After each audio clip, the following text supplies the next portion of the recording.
Hello out there to those of you that are slight gluttons for punishment and want to relive that game last night. This is the GamecockScoop.com podcast, the official podcast of GamecockScoop.com on Rivals. I'm Caleb, joined by Alan, who is operating on very little sleep after driving back from Charlotte last night. Let's talk about what went wrong. You put out an article this morning that pretty well summed it up, I think. But really, the three big factors that we were most worried about going into this game were the most disastrous parts of this game. The offensive line did not look very good. You were not able to generate a pass rush. The running game wasn't able to get anything going. You could also maybe add a fourth factor there, which is you didn't have a lot of depth, and then you suffered several key injuries early in this game. Let's start this way. Let's look at the 5 questions that I had for UNC game week, which I posted on GamecockScoop.com at the beginning of the week, and let's see what questions were answered and whether or not we like the answers, whether or not we think that they can be adjusted. The first one I asked is, can the O-line find its best 5?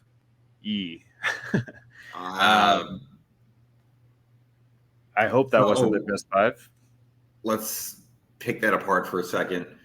You started with what we thought you would on the interior: Gargiulo, Lee, Ja'Kai Moore.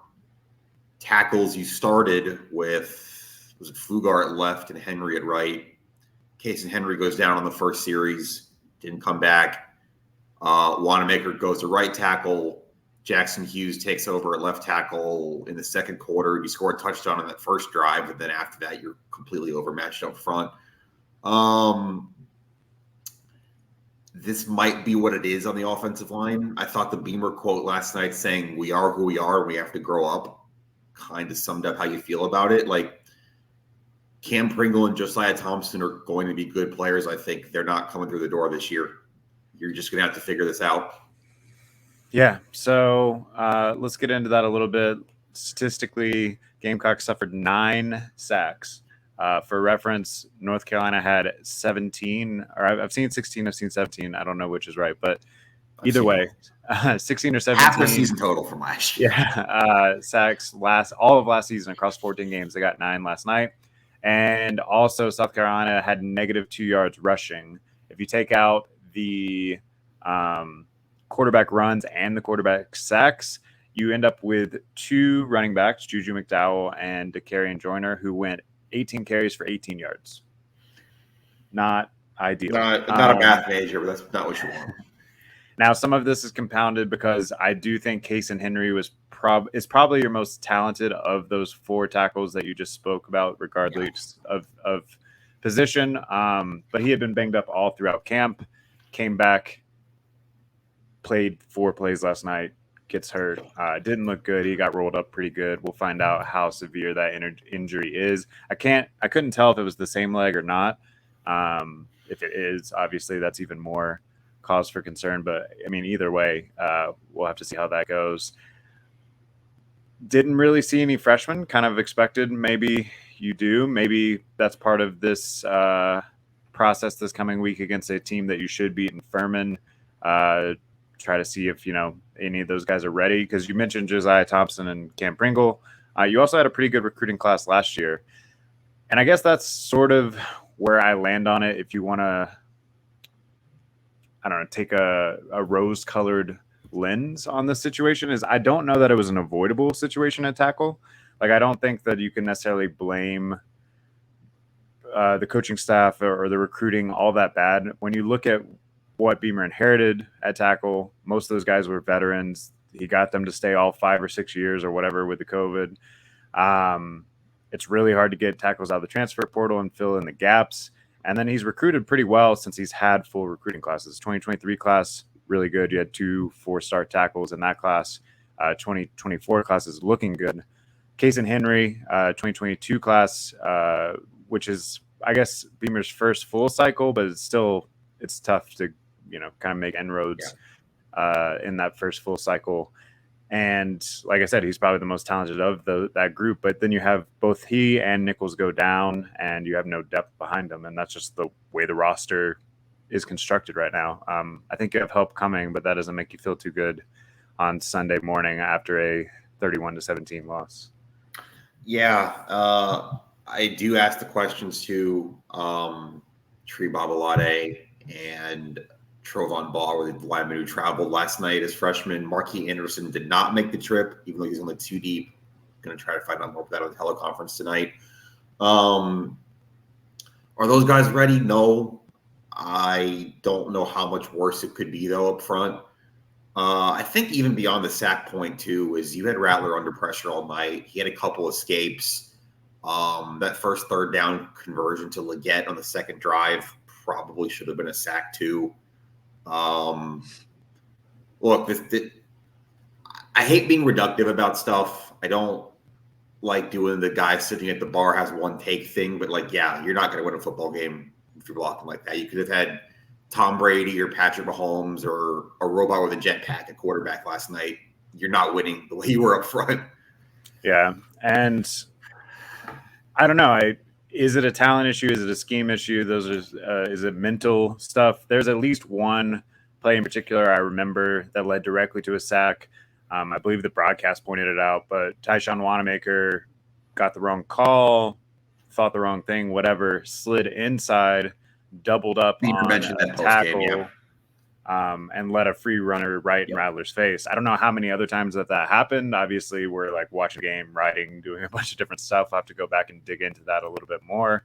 But yes, do you think stuff like that can probably be cleaned up to the point that at least on that play, Rattler has a few more seconds if there's a man standing in the way? Yeah. But also, yeah, how much of it is talent deficiencies? Jackson Hughes seems like he's working really hard. Played at Charlotte last year. Sidney Fugar seems like he's working really hard. Played at Northern Illinois last year. They weren't recruited to be SEC tackles, and that's what they're being asked to be right now. So if it is a talent issue, if you're going to take your lumps regardless, I think that there might be something to be said about putting the freshmen in there and taking your lumps and letting them get better for the future.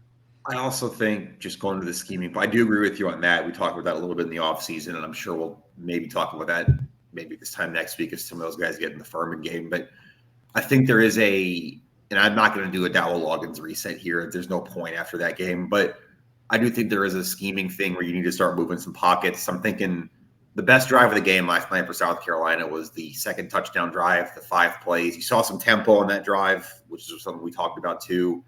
You hit a couple big plays. You're moving pockets there. You're getting Rattler off his spot. Some throws on the run, moving defense around. Like, that's just what it's going to have to be, I think. I'm not sure if you could ask Rattler to drop back in a pocket 40 times a game and throw the – I don't think that's going to work. Now, for what it's worth, as bad as the O-line played, you had opportunities to continue to be in that game, to win that game.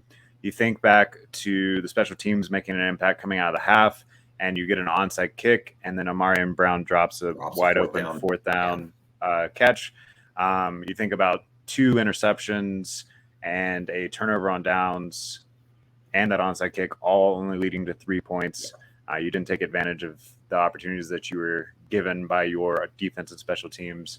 Rattler played pretty well, 30 for 39. He had a higher completion percentage at the end of the night than Drake May, who didn't get touched pretty much all night. So I think there are reasons to be optimistic about what this offense can be. I think there were ways that you still win that game and find a way to feel good about things. It's game 1. There's always a huge jump from game 1 to game 2. I'm not on here this morning like doom and gloom, the season's over, anything like that. But no, it's definitely obvious that some of the biggest things that we were worried about all offseason came to fruition last night. That's kind of where I'm with it too. I think there is something to be said for starting 1 and 2 last year and the way you turn that around. I think that's going to be tough for this year with what you have in September on the schedule. But yeah, I think the main question you have now is, okay, these are your issues, and we're going to hit on the other 2 here. I think this is what the problem is. This is what you have in the room. How do you go about mitigating that? Because you're right. I still think it is a talent issue overall. It's going to have to come on the recruiting trail. But what can you do in the week? How can you scheme to at least mitigate some of those issues, whether that's up front, whether that's pass rushing, tight end blocking maybe? You see more of that maybe? You start Does he need more Nick Elksness? I didn't see much of him last night, but he was there. I mean, do you start trying to block more with a tight end, like try to go 6 offensive linemen?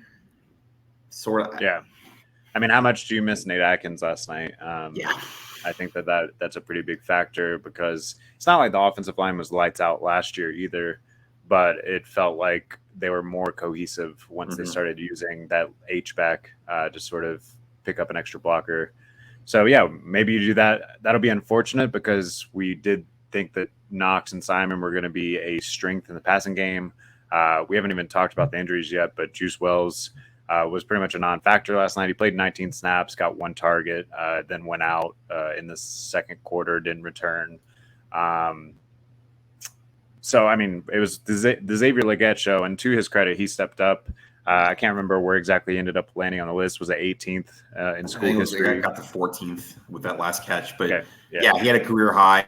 And he was great last night. He was I'm thinking at least 2 50-50 balls off the top of my head. There was the deep ball in the first touchdown drive. And there was another one in the second half on that same sideline that he comes down with, gives you a chance in the red zone. But still, he can't be the entire receiving game, especially when you have all of these other deficiencies going on. You're going to need some other bailout options. Your third leading receiver last night and second leading of guys who finished the game healthy because Marion Brown got hurt was Luke Doty, which was interesting. And actually, pregame, you and I were texting back and forth, and we're like, there are 5 quarterbacks on the roster. That actually probably is part of why, knowing that he was one of their wide receiver options. Nick Harbour got about 10 snaps. Seemed like Doty was getting in before him. I'm thinking of one block for Harbour. Just he had that scramble by Spencer. He threw a lead block. That's probably the most noteworthy thing I saw. Yeah, and he looks big. Looks big and strong. It's a good block. So we'll have to we could talk more about the receiving problems in the future. That certainly isn't the headline today. No. My second question at the beginning of the week was, will the running game be serviceable? We talked a little bit about this before. That's another place where you seemingly have a talent deficiency, seemingly have hopefully some help coming, but you're in this sort of stopgap era. You have Dakarian Joyner. He's done everything in his time here. Can't question his leadership or willingness to be a team player, any of those things. Did not look like an SEC running back last night. Again, I don't know if Walter Payton would have looked like an SEC running back last night behind that offensive line. So it's hard to say where the blame lies there. But 18 carries for 18 yards from your 2 main running backs is not going to get it done. Yep. 0 carries from Mario Anderson Jr. last night. 0 carries from DJ Braswell. Not that I was expecting to see a lot of Braswell, but I'm a little surprised that Anderson didn't get a spin at all. Is that another just it is where it is thing? I mean, is there a way you can scheme your way into a little bit more rushing yards? Do you think you did run the ball well in short yardage? You had 2 rushing touchdowns inside the 5. If you want to look at that,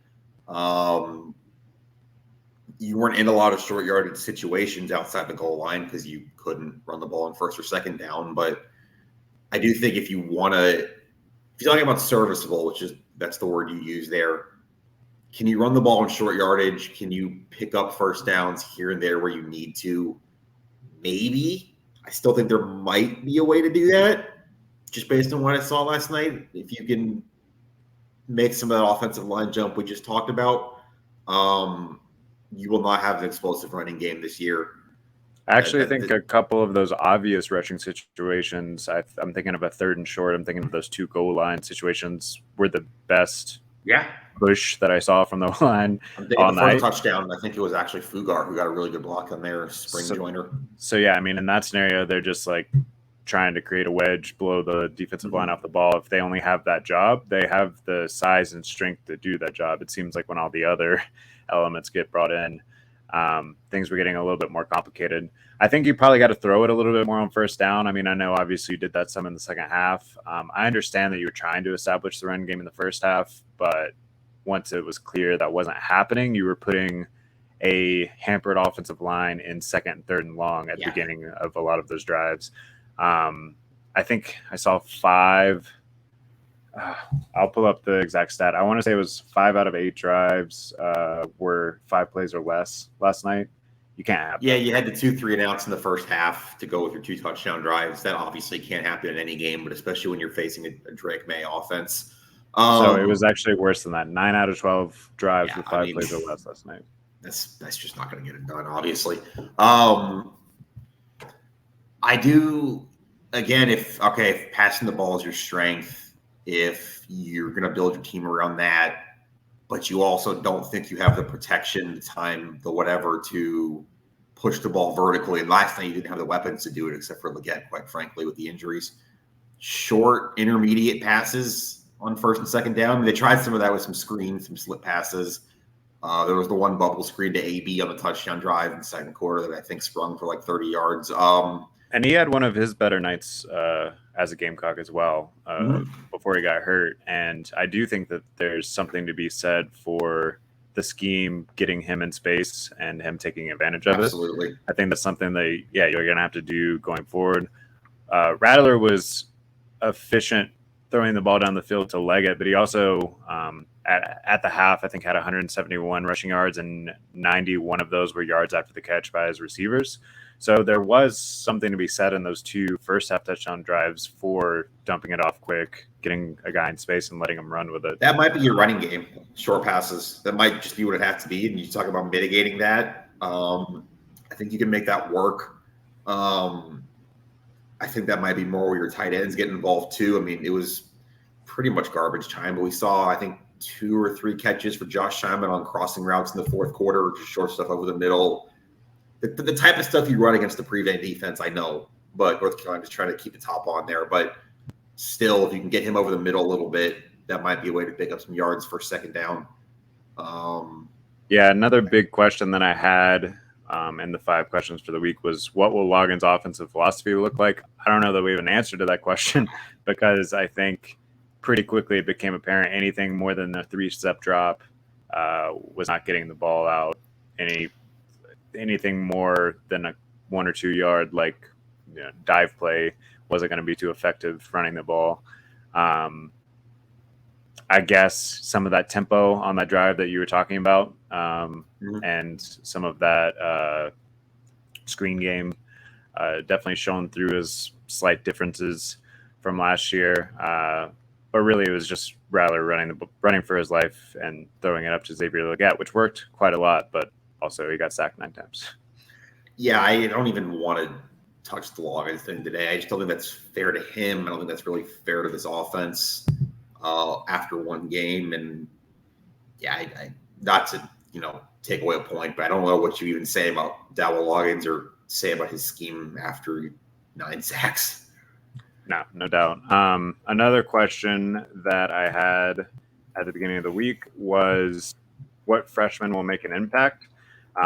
We did get a little bit of a few answers there last night. You had like a weird poetry, I don't know how else to say it, where Nick Emmanwori obviously last season came in on the first drive as a true freshman after RJ Roderick got hurt. And then last night, Nick Emmanwori gets hurt on the first play, right after the first play. Tried to come back for a couple plays, but it was obvious he couldn't go. And then Jalen Kilgore had to step in. At first, there was a couple of times I saw him get over a little late in edge run. He got beat on a couple of deep balls, but I thought overall he played pretty well. And by the fourth quarter, when the defense in general was playing pretty well, there were several occasions I saw him come up and make big time run stops and fill the gaps. He's not afraid of contact. That was the first thing that stood out to me. He's honestly got some even worry in him too. He's not afraid of contact at all. He wants to be in there. He's pretty good in run stopping. I think he's going to be. That's a positive last night for sure. That you again put a true freshman in a game at safety and didn't. I mean, I'm not going to say he didn't miss a beat, but he didn't look out of place in the game is more, I guess, what I would say. Yeah, definitely. Other freshmen that were asked to make an impact. Pup Howard got some snaps. Obviously, Mo Kaba goes down with an injury. That one didn't look good. No, we'll find out. Like a freak play on the kickoff, Was it friendly fire? I couldn't actually tell. It looked like a South Carolina player might have got him. Yeah, I didn't go back and look at it yet, but his reaction didn't look good. No. That's obviously after a year of him battling back from an ACL injury. I don't feel optimistic on that. We'll find out more whenever they choose to tell us that. But yeah, that was, I mean, other than Kilgore, that was the biggest freshman impact, I thought. You didn't see much from Umeozulu. Yeah, I think he only had one snap, Umeozulu. The offensive lineman up front didn't play. We already talked about that. We hit on Nick Harbor. Would you say 10 snaps? Didn't get a touch. I'm trying to think of anybody else. There were 13 on the trip. We were talking about that before the game. That's how many. And I'm sure some also played on some special teams and stuff, and we'll have to go back and look at that. But one more note on Kilgore. He actually was the second leading tackler last night, 12 total tackles, 5 solo. That was right behind Debo Williams. If we wanted to talk about another high point, which I'm sure we'll get to, I thought the linebackers played pretty well, but you're obviously a little worried about the depth now if Kappa doesn't make it back. Let's get into the defense a little bit more. My last question of the 5 questions was, can the defense stop the run? How do you feel about the answer of that question? Because I have some mixed feelings. I actually think you did okay in the running game. I know that the numbers don't look great. That's 39 carries for 168 yards total. Obviously, there's no sack adjusted there because there were no sacks. It's kind of the just keep the top on the defense thing. I mean, I can think of the 129-yard run for British Brooks, but you didn't really give up big plays in the running game. And once it got to a point where North Carolina was clearly running the ball in the fourth quarter, up 2 scores, you were still able to stop that. You forced 2 punts. I think you were filling better. We talked about Kilgore a second ago. Williams, Stone Blanton had a pretty good game, I thought. I think it's better than last year. I don't think it's good, and B, I don't know how much it's going to matter if you can't get some pressure. Teams know they can just sit back and pass. Yeah, so North Carolina had 19 rushes for 182 yards last night. That's the second half total. They had 39 rushes for 168 yards last night. But I agree with you. Second half was a lot better. Fourth quarter in particular, only 9 rushes for 34 yards. That's obvious. That's when they were. That's when they were really trying to run it. I think the defense got a little shell shocked by the Imamwari injury and maybe the Kaba injury a little bit, but definitely the Imamwari injury, because I think he stepped up as a leader, especially in that defensive backfield as well. But once they settled into the second half, I think you felt pretty good. We'll have to see if that continues going forward. I'll give the run defense a C+. That's exactly what I would have said too, if we're talking about grades here. Yeah. Can you stop the run? Yes. Do I think stopping the run is going to be a strength? No, is I guess how I would put that. But I think you're at least capable. This defense, by the end of the game, felt very much like the defense from last year, with maybe a couple of upgrades talent-wise, a couple of downgrades. Experience-wise, probably should get better over the season. To me, I felt like the defense gave you quarterback you're going to face all year. Definitely. And I felt like the defense gave you a chance to win the game. Yeah. In a time when you were only within 2 scores, when you were still within 2 scores, they created 2 turnovers, a turnover on downs, shut out North Carolina in the fourth quarter, and you just couldn't take advantage on offense. Yeah, we should mention O'Donnell Fortune and Kwan Banks with interceptions last night. A really good play by Banks on that one, I thought. Just kind of get it high, pointing the ball on a 50-50 and getting up there. I think you still feel pretty good about your secondary. I don't want to, again, Drake May did what he did, but 24 for 32, 269, if you said that before the game was May's line, you probably take it if you're South Carolina, I think. Yeah, definitely. And if most of the quarterbacks you're going to face this year can't make some of the throws he made last night. We talked about going into it that it was he was very efficient with the football last year. Only had 8 total turnovers. I think it was 7 or 8. Yeah. So yeah, getting 2 off of him, and outside of the third quarter where they had their 2 most efficient drives, and they were really at the worst possible time, right, coming off that onside kick and put South Carolina on their heels. I felt like the defense played pretty well, and even then, you bounced back and gave the offense a chance to come back if they had it in them. You had 2 red zone trips there for the offense that ended in turnover on downs, 4th and long turnover on downs, where you kind of shot yourself in the foot. Let's talk about that quarterback battle just a little bit more. So it's kind of sad for Rattler, I think, because this could have been a exclamation point in his road to trying to get drafted next year or whatever. He actually, in many ways, I think outplayed Drake May. Rattler had a higher completion percentage. They had pretty much the exact same quarterback rating. Obviously, Rattler didn't turn over the ball. And pretty much any time that Spencer had time to throw, he was hitting open receivers. But of course, the offensive line kind of let him down for that to turn into an actual victory for Spencer. Yeah, I think if you get, again, you're talking about just extrapolating one game to 11 more. I think if you get that version of Spencer Rattler every week, you take it. No turnovers. We talked about that all week. Like, no turnovers. Off the top of my head, I can't think of any really bad decisions. Like, oh, that should have been picked, or sloppy with the ball, anything like that. Maybe you have one. I don't have one immediately.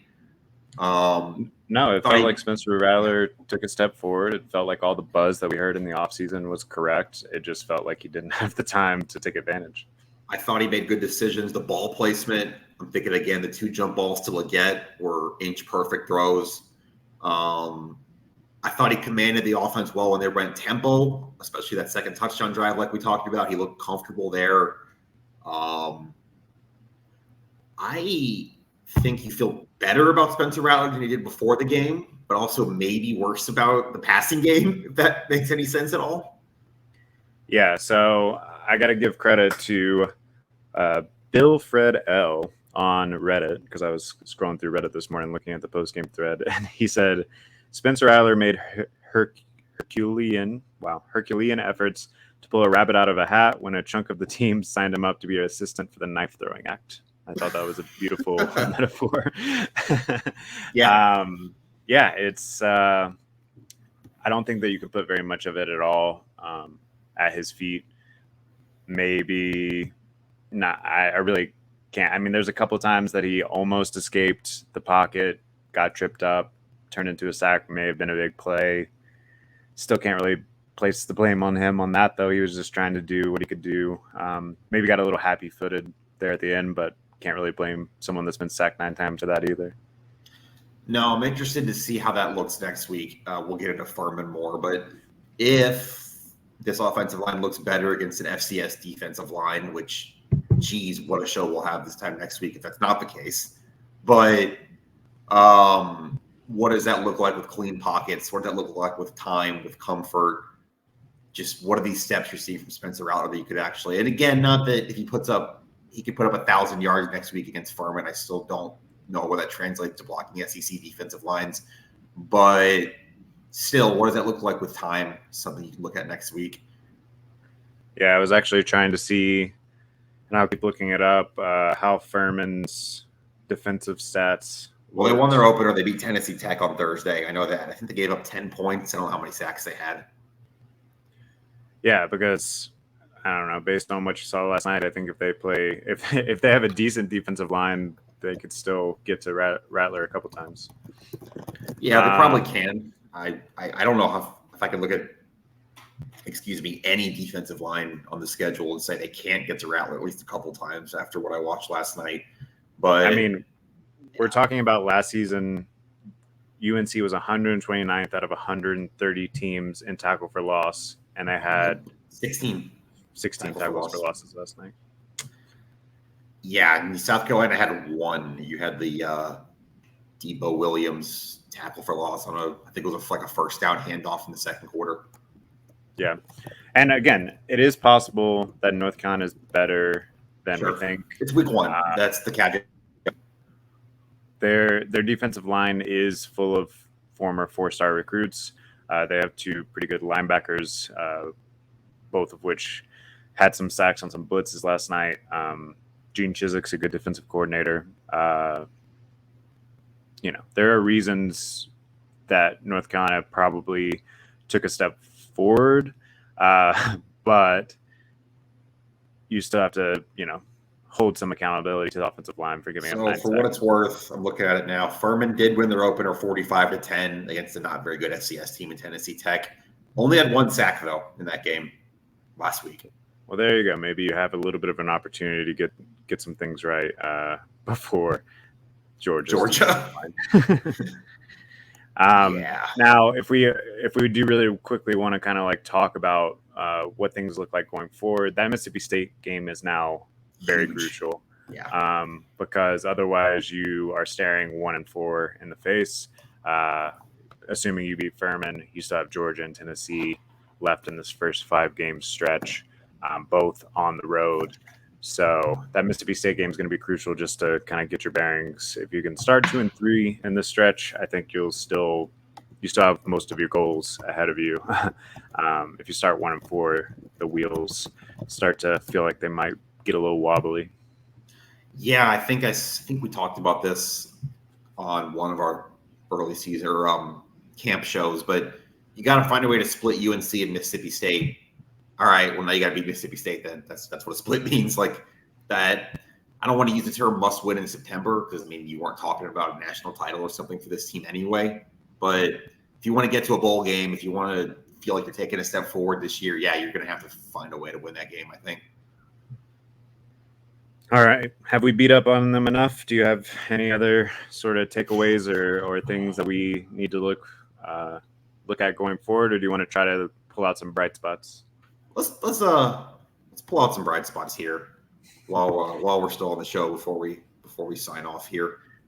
All right. Yeah, let's try to get rosy here with it. And for what it's worth, I just looked at this too. Mississippi State against an FCS opponent yesterday only had 3 sacks. So all right. So yeah, maybe there's some opportunity there. Although their head coach is a former defensive guy. Yeah. We'll get into that in sort of correct that. But I just noticed that. All right. It's hard to start off bright spots without talking about the special teams. Like it's been a bright spot pretty much throughout the Beamer era, throughout the Limbo era. That credit the combo of them. The onside kick I thought was perfectly timed, perfectly executed, set you up for success. And then the offensive line, then the offense just couldn't convert afterwards. But Mitch Jeter moves to a perfect 12 for 12 on college field goals. Didn't really give UNC much room for kick returns or punt returns, even though they have a couple of dangerous guys back there. I'll give the special teams an A. Special teams an A. Again, as usual, Mitch Jeter put the ball in the back of the end zone, I think every time.